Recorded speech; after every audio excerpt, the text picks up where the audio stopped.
Good morning to all of you. देखिए, कल अपन ने क्लासेस स्टार्ट करी थी, उसमें मैंने आप लोगों की इनऑर्गेनिक केमिस्ट्री की फर्स्ट यूनिट एनएमआर स्टार्ट करी थी, है ना, proton NMR spectroscopy.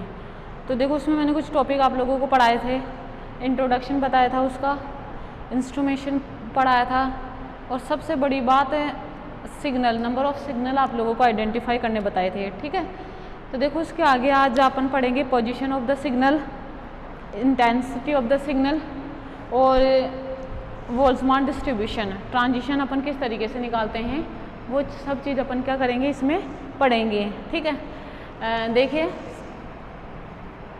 I hope कल की क्लास आप लोगों ने अच्छे से पढ़ी होगी। देखो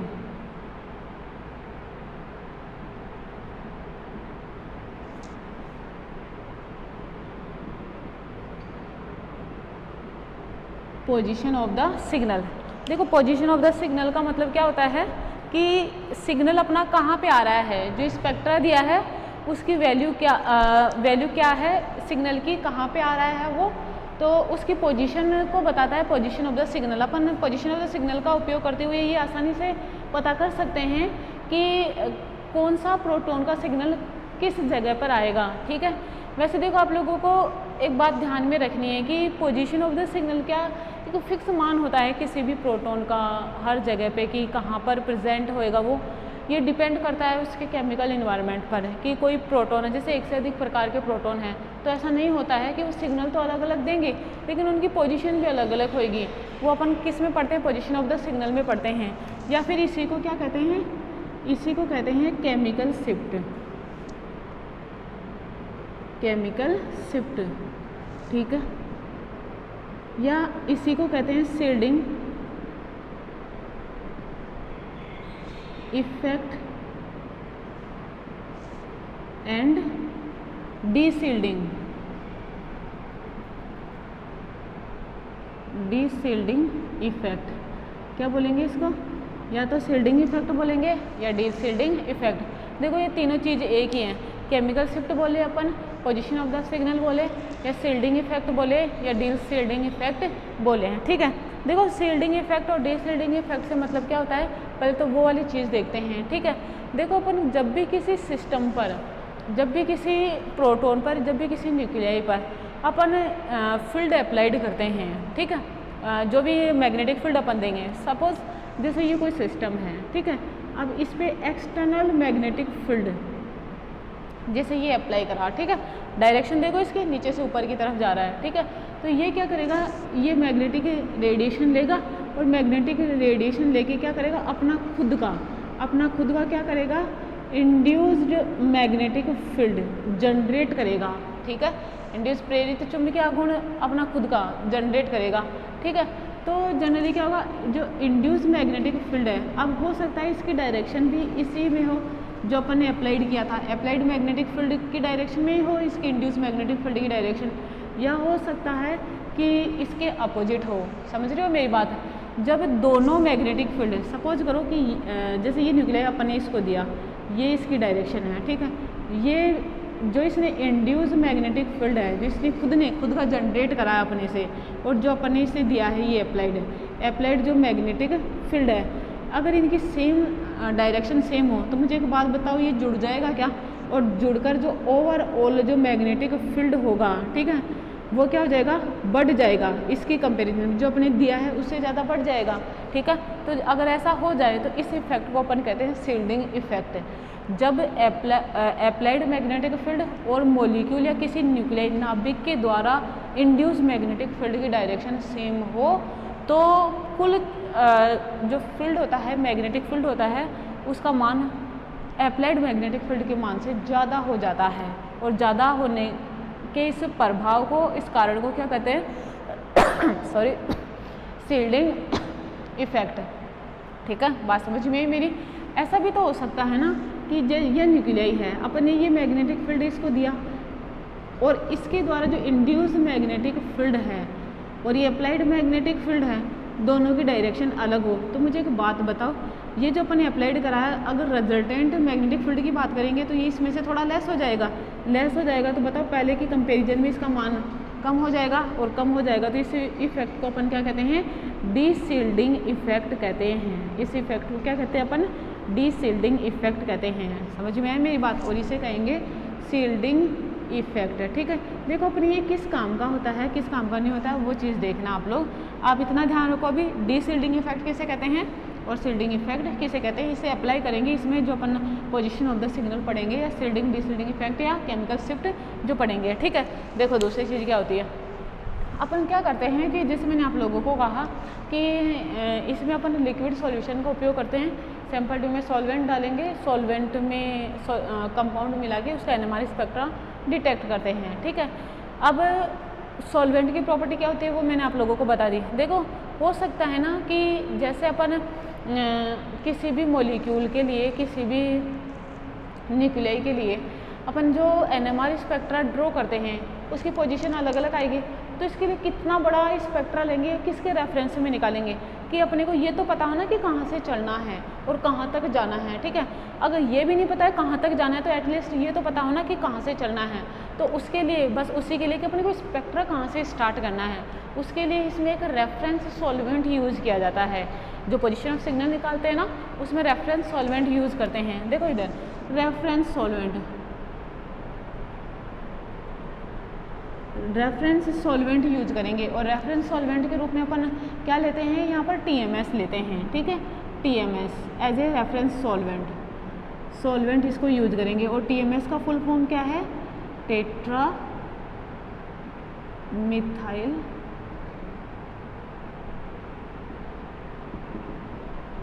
सिलेन, टेट्रा मिथाइल सिलेन TMS होता है। और इसका केमिकल फॉर्मूला क्या होता है, जैसे ये Me मतलब CH3, SI CH3 और ये CH3। ठीक है, ये इस तरीके का होता है, इसकी स्ट्रक्चर इस तरीके की होती है।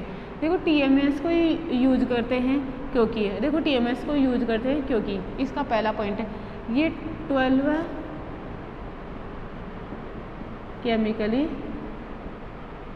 इक्विवेलेंट प्रोटॉन रखता है। ठीक है, TMS को रेफरेंस सॉल्वेंट के रूप में क्यों यूज करते हैं, पहली चीज़ तो इसमें 12 प्रोटॉन होते हैं जो एकदम सेम प्रकार के होते हैं। ठीक है, केमिकली इक्विवेलेंट होते हैं। ठीक है, दूसरा ये इनर्ट नेचर का होता है। ठीक है, अक्रिय नेचर का होता है, किसी से रासायनिक अभिक्रिया नहीं करता है। तीसरी चीज़ क्या है, ये स्टेबल होता है, इसलिए लास्ट में क्या करता है, ये इजीली क्या हो जाता है, रिमूव हो जाता है। स्टेबल होएगा तो आसानी से रिमूव हो जाएगा। ठीक है, नेक्स्ट देखो, नेक्स्ट क्या कारण है, ये इजीली अवेलेबल भी हो जाता है।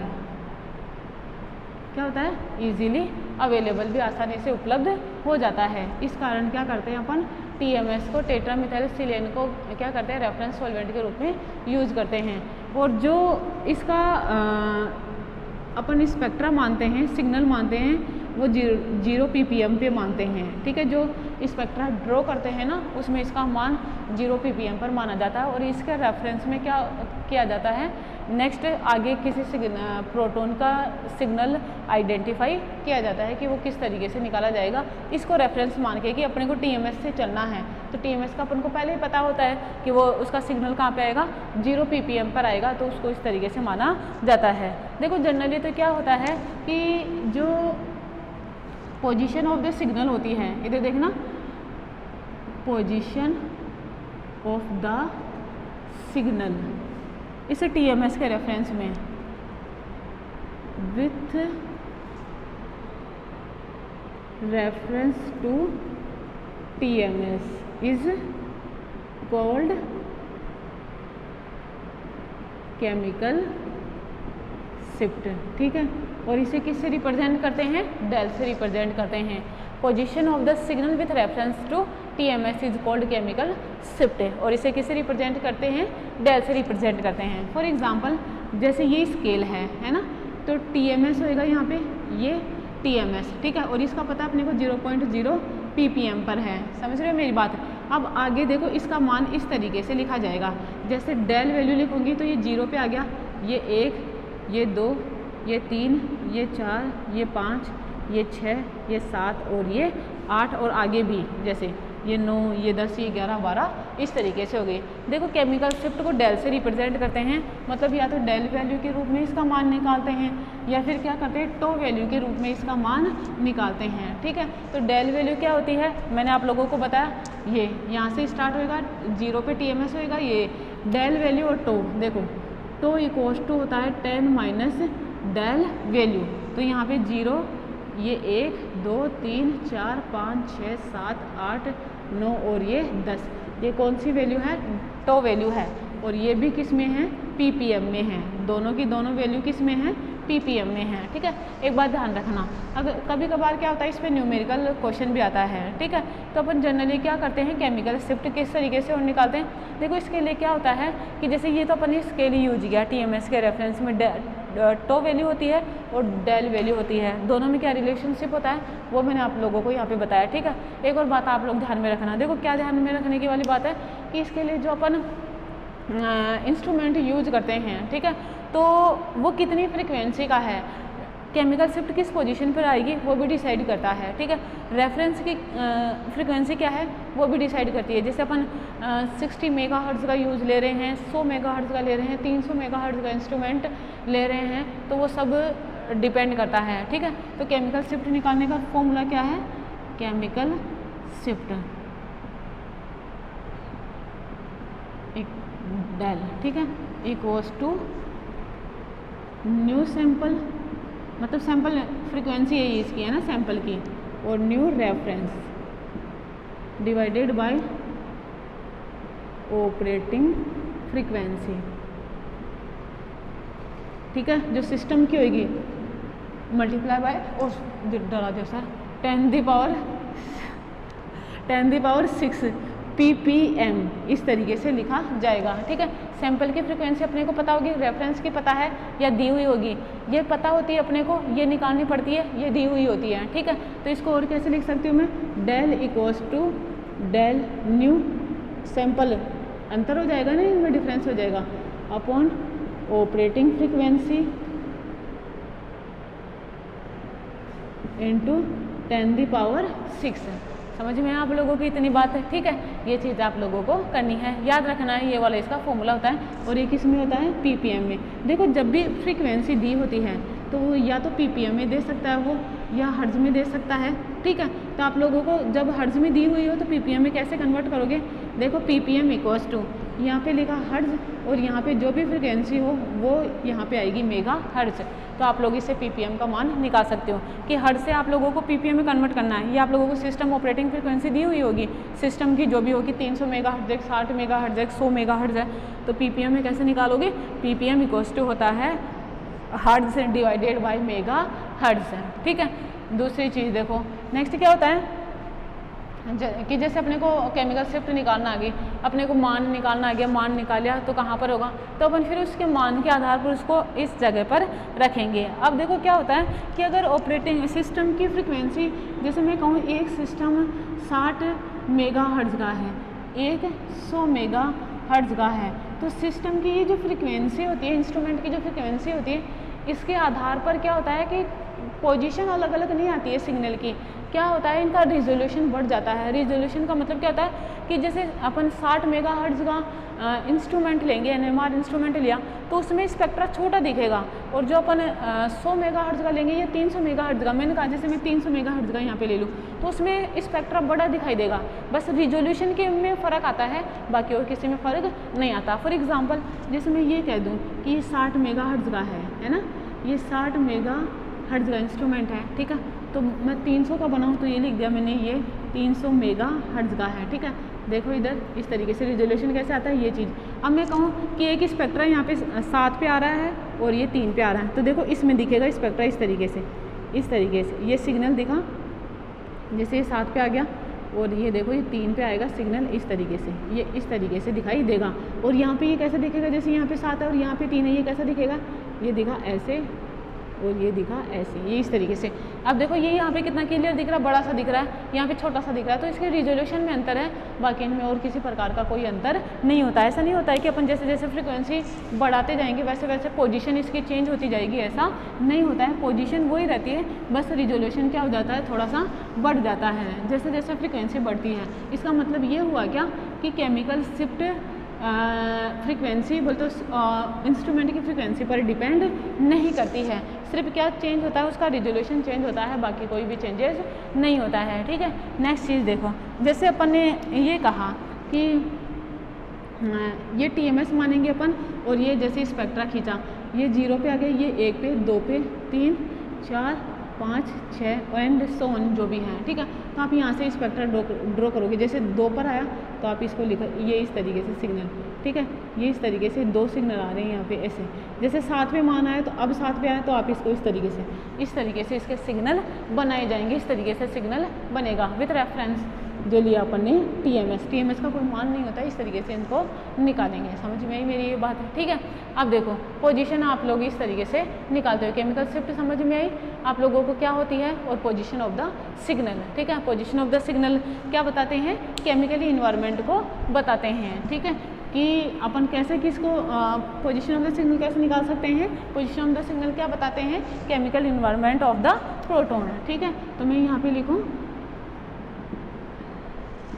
position of the signal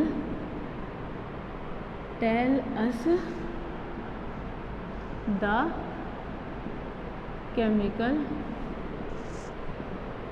environment of the proton. ठीक है, ये इसके केमिकल इन्वायरमेंट को बताता है कि केमिकल इन्वायरमेंट किस तरीके का है।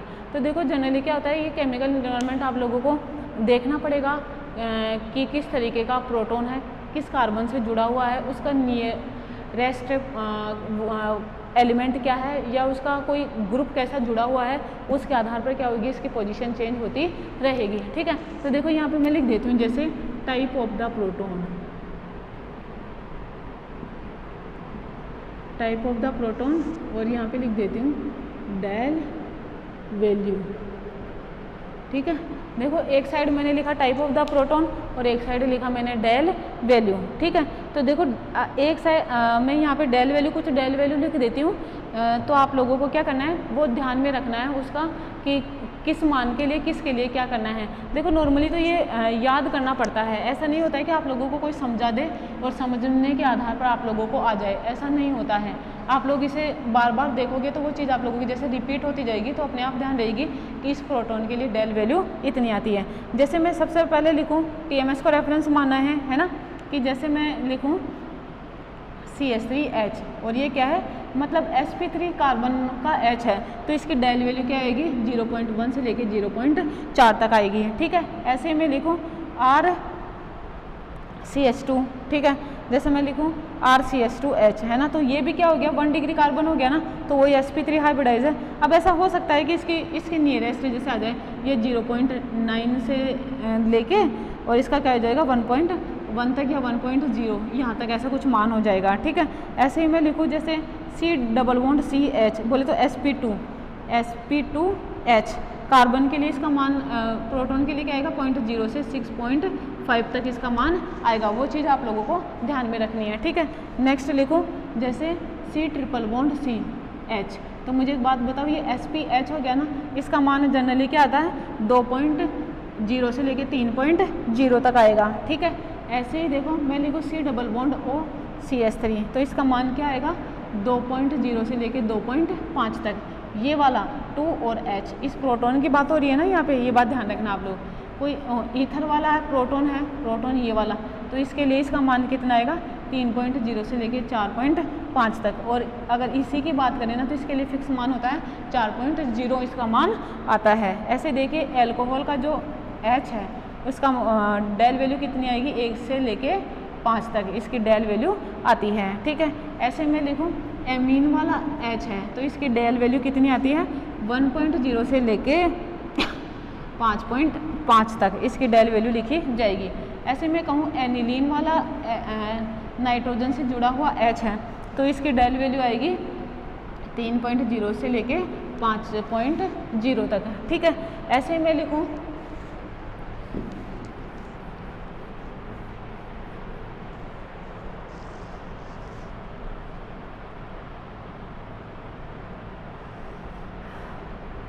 देखो फिनोल वाला H, इसकी डेल वैल्यू होएगी 4 से 12 तक, ठीक है। ऐसे ही बेंजीन का H की वैल्यू फिक्स मान होता है इसका 7.2, वैसे क्या होता है 6.0 से लेके 8.0 तक इसका मान आता है। बेंजीन से कोई कार्बन जुड़ा हुआ हो तो उसके प्रोटॉन का मान क्या होएगा यहाँ पे 2.0 से लेके 2.5 तक, ठीक है। ऐसे ही जो अपन पढ़ते हैं एलाइलिक पोजीशन वाला H3 है ना, इस H की बात करें तो यहाँ पे क्या होएगा इसका मान 1.5 से लेके 2.0 तक होएगा, ठीक है। ऐसे ही मैं बात करूँ कीटोनिक H की, है ना, कीटोनिक ग्रुप होता है इस H की एडियाडिक 0.9 से लेके 10.5 तक होएगा। और ये इनोलिक जो होता है ना, अपन कीटो इनोल फॉर्म बनाते हैं 0.0 से लेके 18.5 तक, ये इसके मान होंगे। ये आप लोगों को ध्यान में रखने हैं, ठीक है। एक नॉर्मल वे में, ऐसा नहीं है कि आप लोगों को ये फिक्स तरीके से याद हो ही, लेकिन इतना तो होना चाहिए कि आप इसे देख के तो पहचान सको ना, कि जैसे आप लोगों के आता है स्पेक्ट्रा ड्रॉ करने के लिए बोलता है, तो उस चीज़ में, उस कंडीशन में ये क्या आता है आप लोगों के काम आता है कि आप किस तरीके से इनको फाइंड आउट कर सकते हो, ठीक है। तो ये कुछ एक मान होते हैं जिनको आप लोग बार बार देखो, जैसे इसमें एक ये इंपॉर्टेंट होता है, ये इंपॉर्टेंट होता है, ये इसका देख लिया, टोलुइन का H का देख लिया, बेंजीन का देख लिया, फिनोल का देख लिया, ये नॉर्मली ये वाली चीज़ें हैं। जैसे sp3 वाले का देख लिया, sp2 का देख लिया, sp का भी तो करवाया था, ये रहा sp2 का देख लिया और sp का कर दिया, ठीक है। तो वो चीज़ आप लोग इनका थोड़ा सा ऐसे जनरल आइडिया ध्यान में रखोगे ना, तो आप लोगों को ये आसानी से आ जाएगा। ये है पूरी केमिकल शिफ्ट है, ठीक है। केमिकल शिफ्ट आप लोगों की पूरी हो चुकी है, पोजीशन ऑफ द सिग्नल आप लोगों के पूरे हो चुके हैं। अब आप लोगों के आते हैं सील्डिंग और डी सील्डिंग, ठीक है, उनको भी देखते हैं, चलो।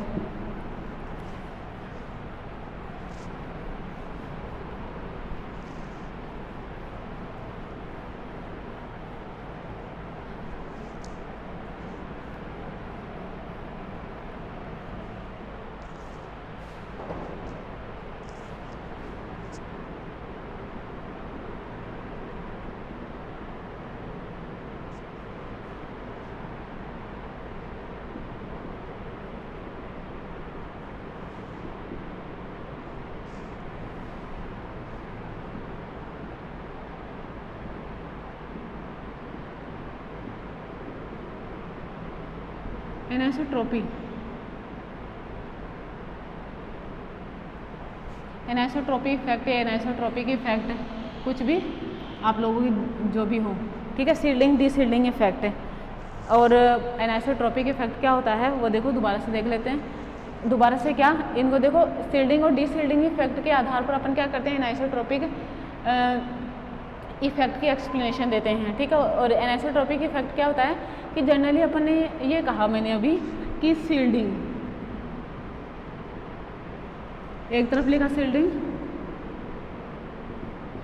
और एक तरफ लिखा डी सील्डिंग, ठीक है।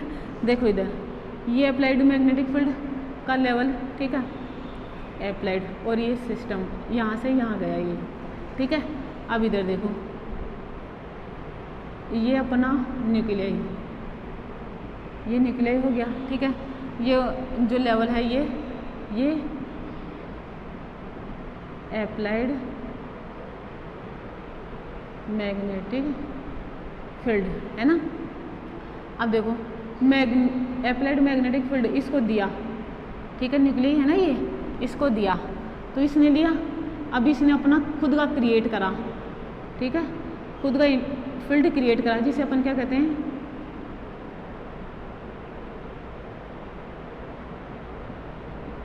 मैग्नेटिक फील्ड, ठीक है, इंड्यूस मैग्नेटिक फील्ड कहते हैं इसे। अब देखो मुझे एक बात बताओ, दोनों की डायरेक्शन सेम है, तो जो टोटल तो ये हो जाएगा ना, जो टोटल जो प्रेरित है ना, प्रेरित मैग्नेटिक फील्ड है, ठीक है। टोटल जो मैग्नेटिक फील्ड है, यहाँ पे लिख देती हूँ टोटल मैग्नेटिक फील्ड, वो बताओ इसका योग और इसका योग हो जाएगा, तो इस इफेक्ट को कहेंगे अपन शील्डिंग इफेक्ट है। देखो शील्डिंग के कारण क्या होता है, मॉलिक्यूल या न्यूक्लियाई आपको फील्ड की तरफ शिफ्ट हो जाता है, आपको फील्ड की तरफ क्या हो जाएगा, शिफ्ट हो जाएगा, जिससे क्या हो जाएगी इसकी लो डेल वैल्यू हो जाएगी। डेल वैल्यू का मान क्या हो जाएगा, इसका कम हो जाएगा।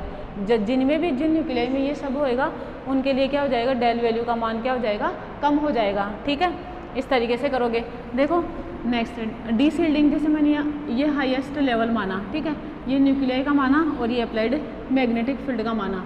अब जैसे इसको दिया, जैसे इसको अप्लाइड मैग्नेटिक फील्ड, इसको मैग्नेटिक फील्ड दिया, यहाँ पे लिखा अप्लाइड मैग्नेटिक फील्ड, तो ये क्या करता है, इसने मैग्नेटिक फील्ड जनरेट करा, जनरेट तो करा, दोनों ही कंडीशन में जनरेट करेगा, लेकिन जो इसकी डायरेक्शन है वो नीचे की साइड हो गई। ठीक है, मतलब इसके अपोजिट डायरेक्शन में ये आया। ठीक है मुझे एक बात बताओ, अपोजिट डायरेक्शन में आया तो जो टोटल होगा, टोटल जो इसका मैग्नेटिक फील्ड होएगा, बताओ वो इसकी कंपेरिजन, पहले कंपेरिजन में कम हो जाएगा, तो ये कहलाता है डी शील्डिंग। ये क्या कहलाता है, डी शील्डिंग इफेक्ट कहलाता है। ठीक है, और डी शील्डिंग इफेक्ट के कारण क्या होता है, ये लो फील्ड की तरफ शिफ्ट हो जाता है, लो फील्ड की तरफ शिफ्ट हो जाएगा, और लो फील्ड की तरफ से होएगा तो क्या होएगा, हाई डेल वैल्यू होएगी इसकी, हाई डेल वैल्यू, बोले तो डेल वैल्यू का मान क्या हो जाएगा, बढ़ जाएगा। ये कहलाता है डी शील्डिंग इफेक्ट। ठीक है, अब देखो मतलब जो भी प्रोटॉन शील्डेड होंगे किसी भी न्यूक्लियाई में, उनकी डेल वैल्यू का मान कम होएगा, और जो प्रोटॉन डी शील्डेड होंगे उनकी डेल वैल्यू का मान क्या हो जाएगा, बढ़ जाएगा। ये कहलाता है एनाइसोट्रोपिक इफेक्ट। आई क्या बात समझ में आप लोगों को। ठीक है, देखो इसके कुछ एग्जांपल्स हैं, मैं आप लोगों को करवाती हूँ। जैसे मैंने लिखा एसिटिलीन, है ना, एसिटिलीन, या मैं बोलूँ इथाइन लिखा मैंने, देखो आप लोग इसको, ये मैंने लिखा इथाइन। ठीक है, इसको मैंने खड़ा करके लिख दिया। अब देखो इस पर मैंने ये मैग्नेटिक फील्ड अप्लाई करा, है ना, ये बी नोट मैग्नेटिक फील्ड मैंने अप्लाई करा। ठीक है, अब मुझे एक बात बताओ, मैग्नेटिक फील्ड जाएगा तो ये अपनी चारों तरफ फील्ड क्रिएट करेगा इस तरीके से, इस डायरेक्शन में, ये इस तरीके से आएगा। ठीक है, इसकी जो बनेंगी रेखाएं रेडिएशन वो इस तरीके से, देखो ये इस तरीके से। अब देखो अपन तो देने इसको सीधी डायरेक्शन में, ठीक है, इस तरीके से। अब ये जो क्रिएट करेगा, जैसे मैं हूँ, ठीक है, ये मॉलिक्यूल मैं हूँ मान लो, अब मुझे नीचे से फील्ड दिया, ठीक है, नीचे से फील्ड दिया तो वो फील्ड कैसे आ रहा है, उसकी डायरेक्शन ऐसे है। ठीक है, उसकी डायरेक्शन ऐसे है, लेकिन जो इसने क्रिएट करा उसकी डायरेक्शन देखो ये ऐसे आया, फिर ऐसे ऐसे इस तरीके से, इस तरीके से इंड्यूस फील्ड जो क्रिएट होएगा वो इस तरीके से क्रिएट होएगा। ठीक है, मतलब जो अप्लाई कर रहे हैं वो तो नीचे से ऊपर की तरफ जा रहा है और ये ऊपर से नीचे की तरफ जा रहा है। तो मुझे एक बात बताओ, इसकी डायरेक्शन अपोजिट हुई, ये इस तरीके से, ये इस तरीके से क्रिएट होएगा। ठीक है, डायरेक्शन क्या हो जाएगी इसकी, अपोजिट हो जाएगी। तो मुझे एक बात बताओ, ये जो दोनों प्रोटॉन हैं ये क्या हो जाएंगे, यहाँ पर ये सील्ड हो जाएंगे, और सील्ड हो जाएंगे तो क्या हो जाएगा, लो डेल वैल्यू हो जाएगा। और इस इफेक्ट को क्या कहते हैं, एनाइसोट्रोपिक इफेक्ट, और उसी का एग्जाम्पल है ये। आई क्या बात समझ में। ठीक है, नेक्स्ट एग्जाम्पल देखो इसका, जैसे मैं लिखूं एच, ये कुछ इंपॉर्टेंट एग्जाम्पल है, वही मैं आप लोगों को कराऊंगी, ज़्यादा कुछ नहीं। ठीक है, ये मैंने क्या लिखा, इथेन लिखा। ठीक है, अब देखो इसमें क्या है कि ये मॉलिक्यूल इस तरीके से रखा हुआ है, जैसे ये प्लेन है। ठीक है, ये एच है इसका, ये डबल बॉन्ड, ये एच है, ये एच है और ये एच है। ठीक है, अब ये इसका प्लेनर शेप है। अब देखो इसको नीचे से अप्लाई करा इस पर फील्ड। ठीक है, नीचे से अप्लाई करा, नीचे से आया ऊपर, और देखो ये ऐसे चलेगा। ठीक है, ऊपर से सॉरी नीचे से ऊपर। अब ये क्या करेगा, अपना फील्ड जनरेट करेगा। ठीक है, अब ये फील्ड जनरेट करा तो देखो ये फील्ड कैसे होगा, इस तरीके से, जैसे ये जा रहा है ना तो इसी तरीके से, मतलब इस तरीके से ये अब ये जाएगा, मतलब नीचे से स्टार्ट होगा ये इस तरीके से। इसका बोलते इस प्रोटॉन, इन जो प्रोटॉन, ये दो जो प्रोटॉन है उनका इस तरीके से ये ऐसे चलेगा, इसका इस तरीके से चलेगा, इस तरीके से। तो देखो अप्लाई की डायरेक्शन भी यही, और जो इंड्यूस हो रहा है उसकी सॉरी क्या, जो अपन ने करा ये एच वाला, बोलते ये एच अपन ने अप्लाई करा इस तरीके से। ठीक है, मतलब ऊपर से नीचे से ऊपर की तरफ आ रहा है, और ये प्रोटॉन इधर, ये प्रोटॉन इधर, चारों के चारों प्रोटॉन एकदम समान है, केमिकली इक्विवेलेंट प्रोटॉन है, ठीक है। तो चाहो तो इस प्रोटॉन की बात करें, इस प्रोटॉन की बात करें, इस प्रोटॉन की बात करें, इस प्रोटॉन की बात करें, ठीक है। देखो अपन ने ये वाला अप्लाई करा, इस तरीके से अप्लाई करा, तो इन प्रोटॉन के पास आया फील्ड, और फील्ड ये इस तरीके से जनरेट करा, ठीक है। जनरेट करा तो ये वाला प्रोटॉन क्या करेंगे, इंड्यूस मैग्नेटिक फील्ड को इस तरीके से अप्लाई करेंगे अपने पे, बोल तो वो इसके चारों तरफ घूमेगा इस तरीके से।